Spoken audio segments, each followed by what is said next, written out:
we do have some, like some fees. So on the breakout on some of the, there's like some miscellaneous charges that we push through, like there's the lease payments or some breakouts. They do like a maintenance charge. And I'm trying to remember, because some of when they write the contracts, there's like so much a month that we pay for a maintenance fee, but I was trying to remember where you're breaking that out from actual repairs and maintenance. Now, if we wanted to route it through the equipment management module, the M module, I would have to create like a dummy. You know how we have our overhead jobs? They're going to be able to track overhead stuff in the job cost world. I can create one equipment overhead thing called EM overhead, and we can, because some of these fees are not equipment specific, they're kind of equipment department charges, like your fees. Is that kind of what's going on? Yeah, kind of a bucket to capture that. Does that make sense? If we want to route it through equipment, we would have to do something like that.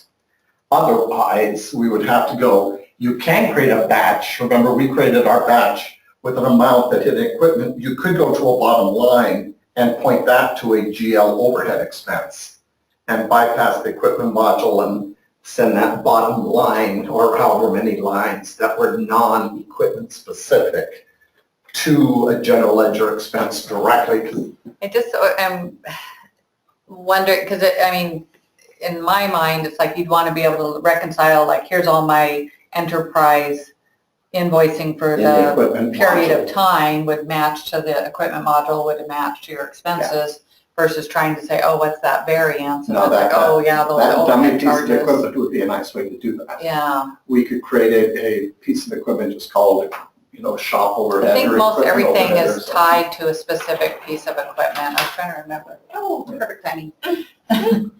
So good news. Remind me.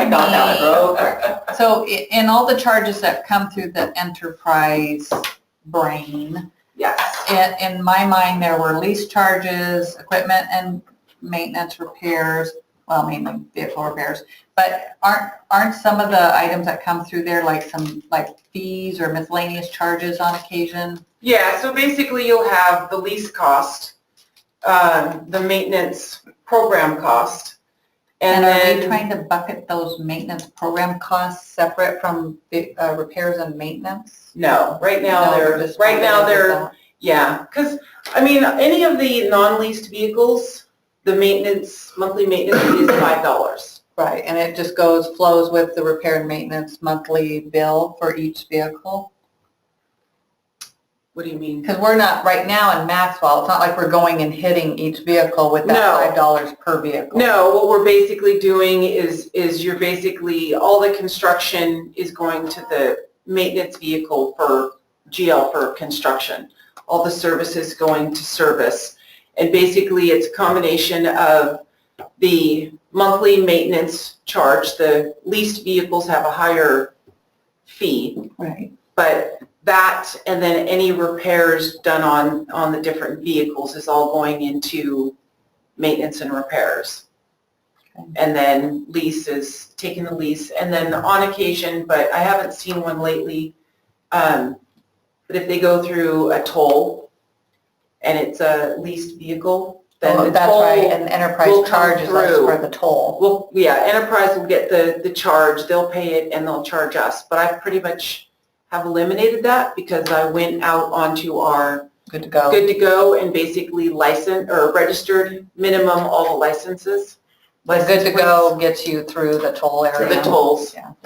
So for the most part, I mean, there might on occasion for whatever one of those might He was pop just up, saying that you can create, so if you have these one-off charges on occasion that maybe not tied to a specific vehicle, that you could set up a dummy piece of equipment to kind of bucket any kind of miscellaneous overhead charges too. Well, that's kind of what we do is we just use that generic vehicle repair. Right, that's what, code. Yeah, he was saying you can, that was an option in Vista, was set up kind of a dummy equipment. Yeah, I mean, I wouldn't think that you would, so with the Enterprise and going into Vista, I guess, would there be a need that if there are actual repairs associated with a vehicle, would you want those entered separately and associated with that vehicle?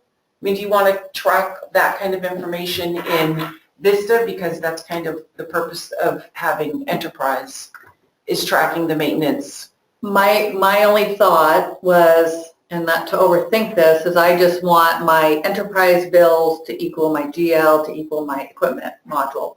So if we had to some way pick a placeholder to capture any variance, that was the dummy vehicle, whether it was miscellaneous charges or toll pass or toll charges or whatever, you need a spot to put those. So that at the end, if you're reconciling things for a period of time, Yeah. that those three pieces mirror image.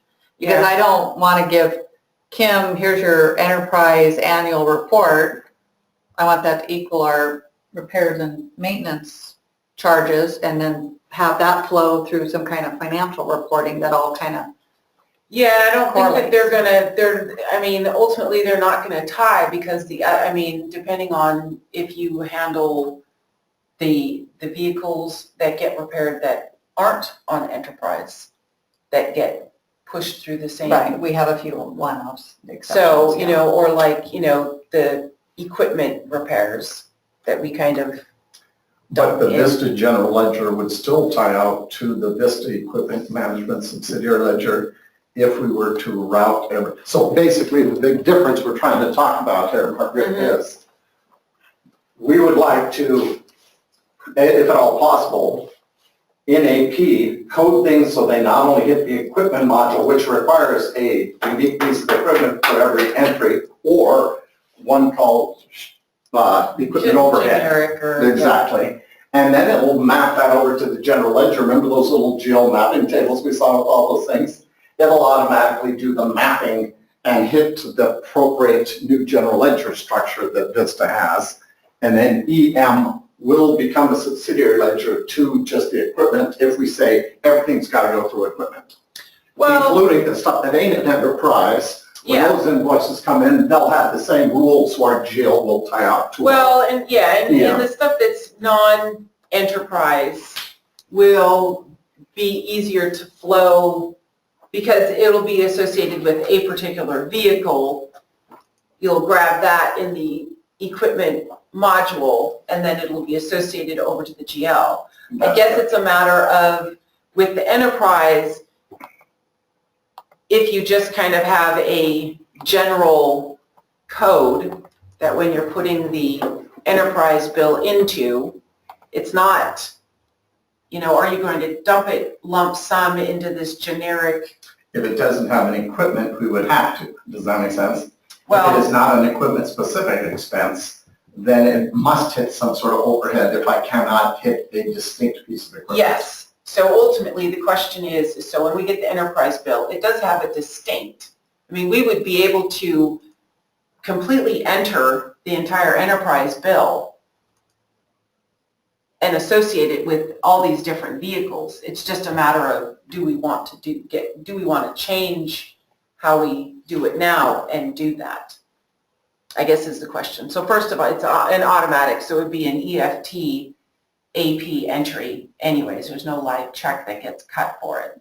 But it's a matter of whether or not we want to group them together and post them, or post them per, whether it's the lease, maintenance charges. Well, because I guess I thought we were discussing maybe having the ability to go to the enterprise site and export some of their information, more of like some kind of CSV export where we could pull out kind of on a vehicle level, here's our maintenance charges, here's our lease charges, do some kind of import function and pull it into the EM module. To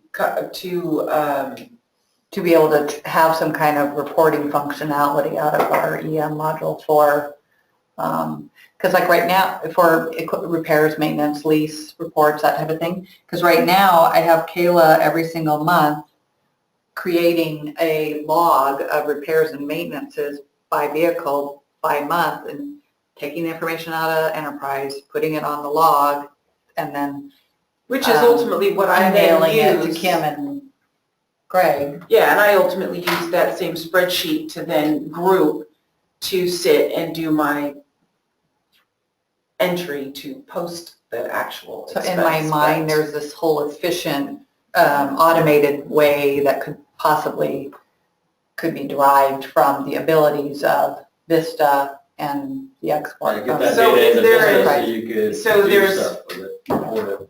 So I mean, is there a function where you can export that information from enterprise and import it through the AP function that would then tie into, oh, well then there's your, yeah. Right, so That makes it- so that forgive me, but he was showing us the ability to do an import while you were gone. Oh. Yeah. Yeah, Well, I mean, didn't that's actually ultimately map what- the import, but I just kind of explained conceptually how it would work. I didn't actually map the thing yet.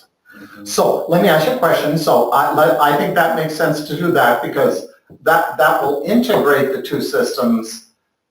We'll just have to QA the extraction process, so that export from enterprise is a nice spreadsheet. And then we could group it however you would like, because to me, and I put my 3 bullet points in there, one of them are going to be repairs, which has got to hit cost code 100, which will be in the repairs part.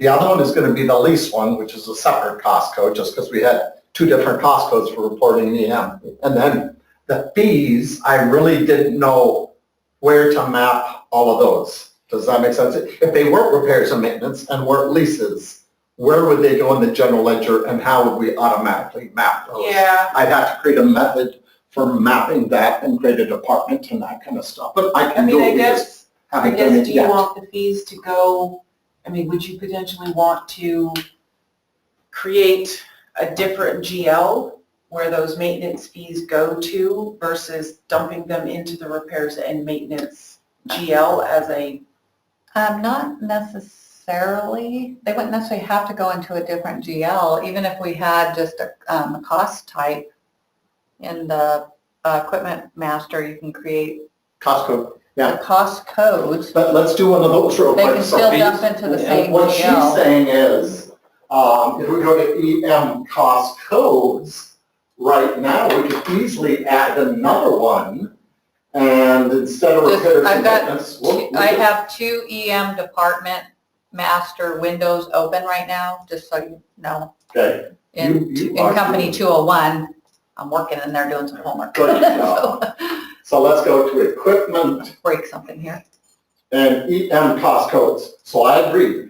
They're both going to be cost type repairs and maintenance, but we could oh, we call like could do 200. another one that's. maintenance 200 could fees. be maintenance fees.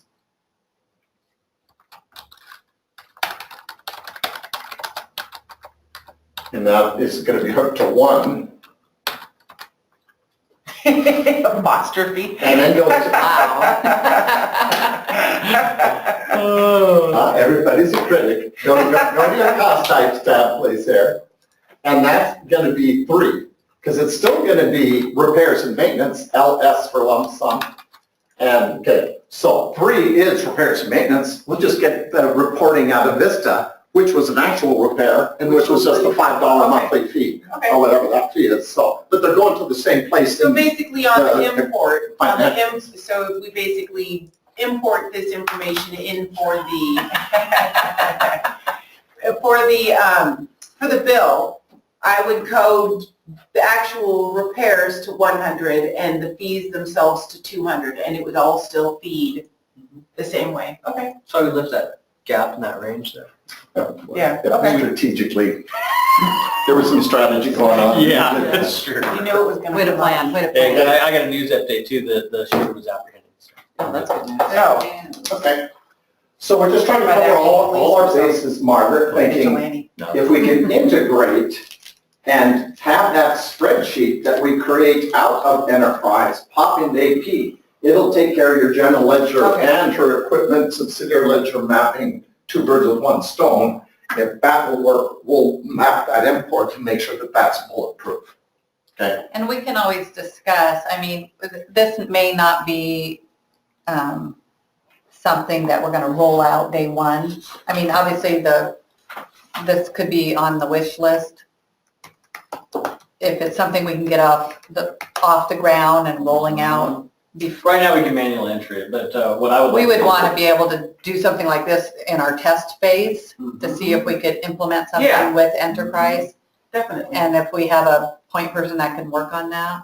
I would say by the time your associate is monkeying around with that spreadsheet and doing what she does to give it to you so you can do your GL thing, it's already done. Well, the thing is, I And the mean, system's already taken care of. So I Yeah. know you're spending time doing it. Yeah, we're doing I that. think you need to spend your time doing that, and then you'll be like, oh, that's less time than. it We took have a before. person manually updating the maintenance log. We have a person manually, doing the allocating to which divisions, and then you're electronically paying the bill. I mean, so there's a few Gotcha. processes that could all be happening, in one big Gotcha. map. So the only other question I have for Margaret is, on that spreadsheet that could be created, yes.